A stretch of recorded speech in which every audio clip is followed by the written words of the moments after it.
Muito bem, então vamos lá para mais uma questão. Essa questão é uma questão de eletrodinâmica que trata sobre corrente elétrica e carga elétrica. É uma questão que, apesar de simples, ela consegue cobrar vários conceitos. Então vamos ver como é que resolve a questão. Ela diz o seguinte: a figura a seguir representa um circuito composto por uma fonte de bancada que consiste numa fonte de tensão variável conectada por fios condutores ideais a um resistor R, cuja resistência elétrica é de 200 ohms. Ao lado do circuito temos um gráfico que mostra como varia, em função do tempo t, a tensão U fornecida pela fonte de bancada ao resistor. Para todo o intervalo de tempo considerado no gráfico, t de 0 segundos até 6 segundos, o módulo da carga elétrica que atravessa uma seção transversal de um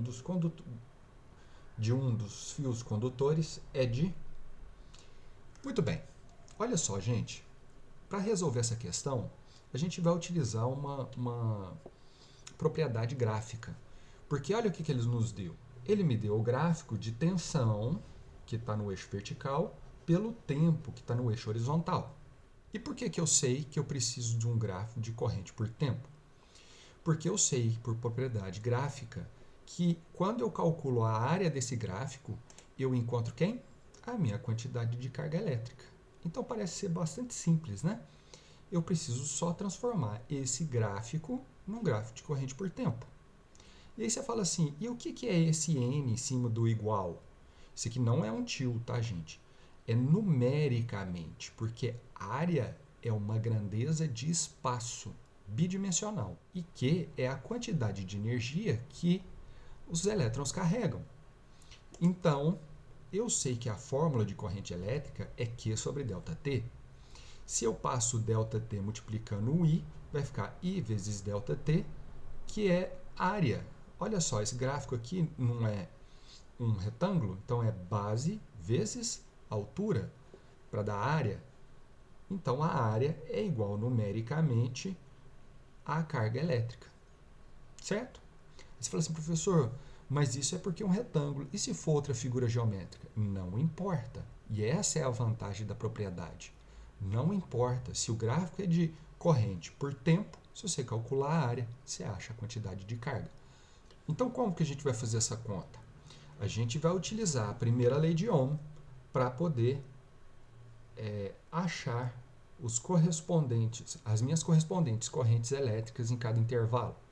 Eu não preciso calcular entre 2 e 4 segundos, porque ele sai pela construção do gráfico. A gente vai ver como é que é. Preste atenção. Eu aplicando então a primeira lei de Ohm aqui para o intervalo de 0 segundos até 2 segundos, como que isso vai ficar? Vai ficar assim, ó. Atenção, é 6 igual. A minha resistência, ele me deu no enunciado. Ele falou que é 200 vezes a corrente. Então, vai ficar que a corrente é igual a 6 dividido por 200. Para eu simplificar, eu posso simplificar aqui, tanto em cima como embaixo, dividir por 2. Como que vai ficar então? I é igual a 3 sobre 100. 3 sobre 100, então a minha corrente vai ser 0,03 amperes. Fechou? Como que eu faço então agora para encontrar no outro intervalo? Ora, no outro intervalo, então, vai ficar 12 igual a 200 vezes a corrente. Então, I vai ser igual a 12 dividido por 200. Eu posso também simplificar por 2. Eu não preciso simplificar mais que isso. Para ficar fácil a minha conta. Olha só o que vai ficar. Vai ficar 6 dividido por 100. E 6 dividido por 100, eu sei, então, que vai dar 0,06 amperes. Agora que eu tenho as minhas duas correntes elétricas, olha como é que vai ficar o gráfico. Então, no primeiro intervalo, eu sei que minha tensão é constante e a minha resistência também é constante. Então, minha corrente também vai ser constante. Eu não achei que era 0,03? Também vai ser uma reta, até o 2 segundos. Aí, então, com os dados que eu calculei agora, eu marco 0,6 no gráfico do dia de... Eu marco 0,06 na corrente, marco 4 e 6 segundos, que é o último intervalo, e traço o meu outro patamar, porque tanto a minha tensão quanto a minha resistência nesse novo intervalo é constante, então minha corrente também será constante. E no intervalo de 2 a 4 é só eu emendar os dois. Está aí o meu gráfico então de corrente por tempo. E agora eu preciso calcular essas áreas para achar as respectivas cargas. Vamos fazer? Então, vamos calcular essa primeira área aqui. Essa área, ela é um retângulo. E eu calculo essa área como sendo base vezes altura. Bom, a base é 2. 2 que multiplica. A altura é 0,03. Então, minha área vai ser 2 vezes 0,03, que dá 0,06. 6 o quê? Coulombs, não é carga? Não é numericamente que eu estou fazendo?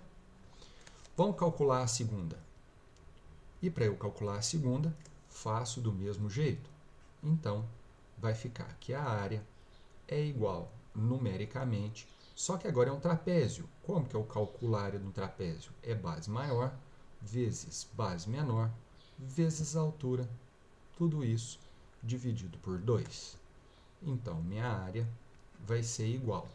Base maior é esse lado maior, dá 0,06. Então, vai ficar 0,06 mais 0,03 vezes a altura. A altura é de 2 até 4, então é 2 sobre 2. Então, 2 eu simplifico com 2. A minha área vai ser igual, respectivamente, a 0,09 coulombs numericamente. Então, a última área aqui que eu vou calcular vai ser a área igual. Também será base vezes altura. Porque é um retângulo, então minha área será. A minha área, então, vai ser de 4 até 6, vai ser 2 vezes a altura, que vai ser 0,06, que isso dará, então, igual numericamente 0,12. O que? Coulombs. Quanto que vai dar 0,09 mais 0,06? Dá 0,15. 0,15 mais 0,12. 0,12 mais 0,15, 0,27 coulombs. Bem tranquilo, não é não? Então, minha resposta está aí. Letra B, de bola. Fechou? Pessoal, eu espero que vocês tenham gostado. Essa era a questão que eu queria trazer para vocês. Tá certo? Se tiver alguma dúvida, vocês deixam aí na descrição do vídeo. Tá falado? Um grande abraço para todo mundo e a gente se encontra no próximo exercício. Até mais. Tchau, tchau.